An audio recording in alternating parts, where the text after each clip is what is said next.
اولیاء اکرام بھی اپنی اپنی قبروں میں زندہ ہیں۔ رہا یہ سوال کہ ہمارے عقیدہ کے مطابق جبکہ حضور صلی اللہ تعالی علیہ وسلم خود دوسروں کی مدد کرتے ہیں اور مشکلیں حل فرماتے ہیں، تو انہوں نے اپنی حفاظت کے لیے بادشاہ نور الدین سے کیوں کہا اور نصرانیوں کو خود ہی کیوں نہیں ہلاک کر دیا؟ اور جب وہ خود اپنی حفاظت نہیں کر سکتے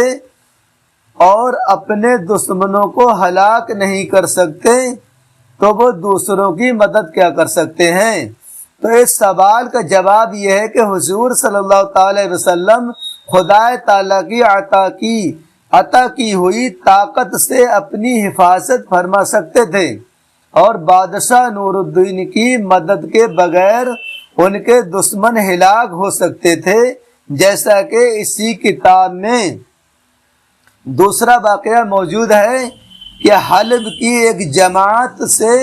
مدینہ منورہ کا حاکم مل گیا اور وہ بہت سا مال و رشوت لے کر ان کو حضرت ابو بکر صدیق رضی اللہ تعالیٰ عنہ اور حضرت عمر فاروق اعظم رضی اللہ تعالیٰ عنہما کے جسم مبارک کو نکال لے جانے کی اجازت دے دی، اور جب وہ لوگ زمین کھودنے کے لیے بہت سے ہتھیار لے کر باب السلام سے اندر داخل ہوئے اور حجرہ شریف کی طرف چلے تو حضرت شیخ شمس الدین رحمۃ اللہ علیہ جو مسجد نبی شریف کے خادم تھے، اس واقعے کے راوی ہیں، وہ فرماتے ہیں واللہ، یعنی اللہ کی قسم، وہ لوگ ابھی منبر شریف تک بھی نہ پہنچے تھے کہ اچانک ان کو اور ان کے سارے ساز و سامان کو زمین نگل گئی اور ان کا نام و نشان مٹ گیا، تو اسی طرح وہ دونوں نصرانی بھی ہلاک ہو سکتے تھے، مگر اللہ و رسول جل جلالہ و صلی اللہ تعالی علیہ وسلم بادشاہ نور الدین کی کسی نیکی پر ساری دنیا اسلام میں ان کے نام کو روشن منور فرمانا چاہتے تھے اور آخرت میں ان کو مرتبہ جلیلہ پر فائز کرنا چاہتے تھے، اس لیے یہ خدمت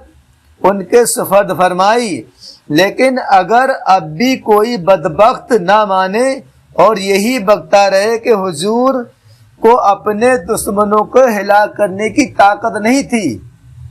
تو اس کے لیے بادشاہ نور الدین سے ہلاک کروایا، تو اس بدبخت کو یہ بھی ماننا پڑے گا کہ اللہ تعالیٰ کو بھی اپنے محبوب کے دشمنوں کو ہلاک کرنے کی طاقت نہیں تھی، اس لیے وہ خود ہلاک نہیں کر سکا بلکہ دوسرے سے ہلاک کروایا۔ برادران اسلام، اللہ کے رسول صلی اللہ تعالی علیہ وسلم بعد وصال زندہ ہیں، اس سلسلے میں ایک واقعہ اور سماعت فرمائیں۔ حضرت علامہ جلال الدین سیوطی رحمۃ اللہ علیہ اپنی کتاب میں تحریر فرماتے ہیں کہ حضرت سید احمد رفاعی رحمۃ اللہ علیہ جو مشہور بزرگ اکابر صوفیہ میں سے ہیں، ان کا واقعہ مشہور ہے کہ 555 ہجری میں حج سے فارغ ہو کر سرکار اقدس صلی اللہ تعالی علیہ وسلم کی زیارت کے لیے مدینہ طیبہ حاضر ہوئے اور قبر انور کے سامنے کھڑے ہوئے تو 2 شعر پڑھے،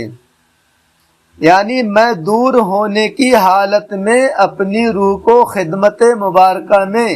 بھیجا کرتا تھا،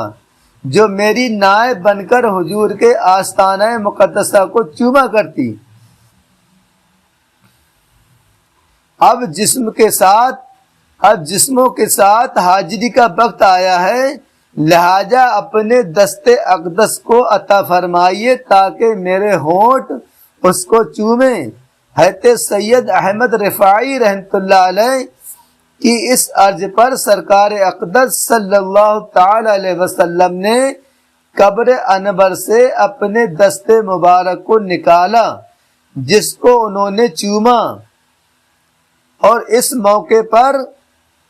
کئی ہزار کا مجمع مسجد نبی شریف میں تھا، جنہوں نے اس واقعہ کو دیکھا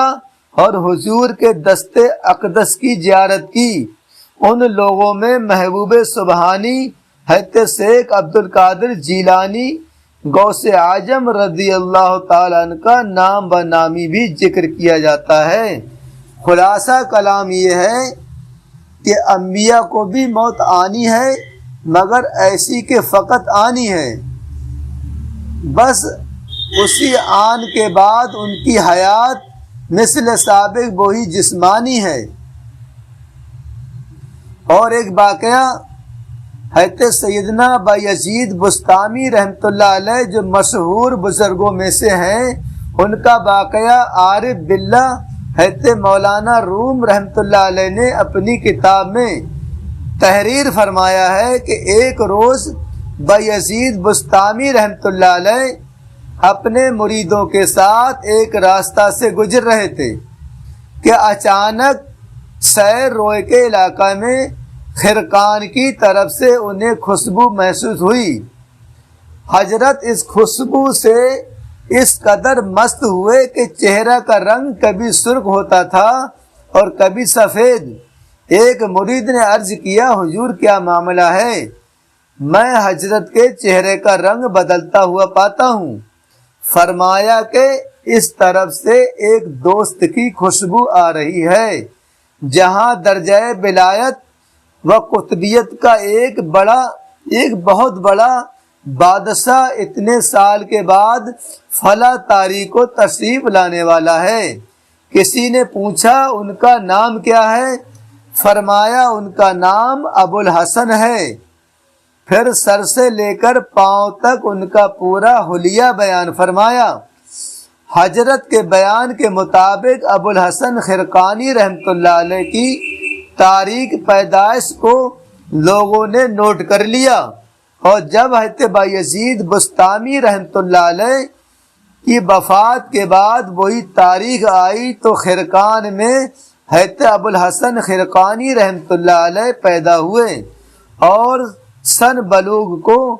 پہنچے تو لوگوں نے ان سے بیان کیا کہ حضرت بایزید بسطامی فرمایا کرتے تھے کہ ابو الحسن میرا عقیدت مند ہوگا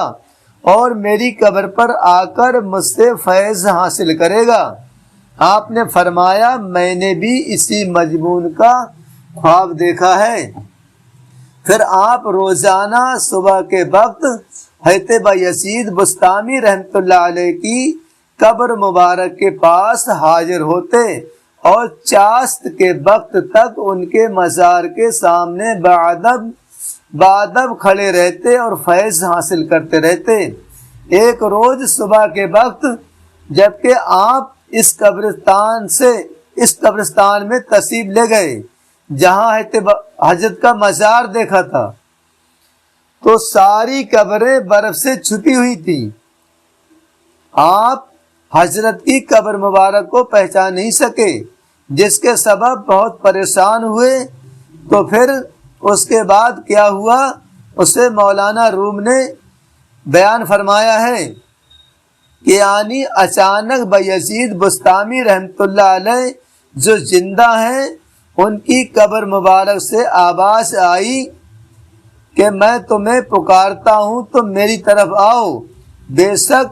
بایزید بسطامی رحمۃ اللہ علیہ وفات کے بعد بھی زندہ ہیں، اگر وہ مر کر مٹی میں مل گئے ہوتے اور زندہ نہ ہوتے تو ان کی قبر مبارک سے اس طرح کی آواز ہرگز نہ آتی۔ حیات زابدہ پاتا ہے آسی،